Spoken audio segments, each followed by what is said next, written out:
நீங்க பேசலாமா? எங்களை பத்தி பேசுவதற்கு தகுதி இருக்குதா?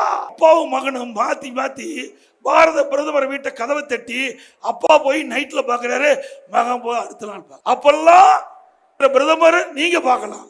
நாங்க உள்துறை மந்திரி போய் பார்த்தா ஏன் கதவை தட்டுறீங்க? என்ன வந்து நியாயம்? அது மட்டும் இல்ல, எதிர்கட்சி தலைவராக இருந்தார் ஸ்டாலின், திமுக தலைவர். பாரத பிரதமர் தமிழ்நாட்டுக்கு வரும்போது கருப்பு விழன் விட்டார், ஆளுங்கட்சியா வந்துட்டார். இப்ப ரத்தன கம்பளம் விழிச்சு வெண்குடை பிடிக்கிறார், வெள்ளக்கொடை பிடிக்கிறார். இதுவா அரசியல்? கோ பேக் மோடிங்கிறது வெல்கம் மோடினார். கோ பேக் மோடி இப்ப வெல்கம் மோடி. அது மட்டும் இல்ல, இவருக்கு தேவையானவர்கள் 2 இடத்துல ஈடி போனாங்க.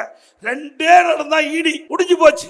அப்படியே போய் பாரத பிரதமர் அழைச்சிட்டு வந்து 3 நிகழ்ச்சி நடத்தினாங்க. ஒன்னு கேலோ இந்திய விளையாட்டு போட்டி, செஸ் ஒலிம்பியாட் போட்டி, மத்திய திட்டத்திற்கு அங்க வந்து பாரத பிரதமர் அடிக்கல் நாட்டினார். 3 நிகழ்ச்சி நடத்தினீங்க. யாரை வச்சு நடத்தின? பாரத பிரதமர் வச்சு தான் நடத்தின. நீங்க பேசலாமா? நீங்க பேசலாமா? எங்களை பத்தி பேசுவதற்கு தகுதி இருக்குதா?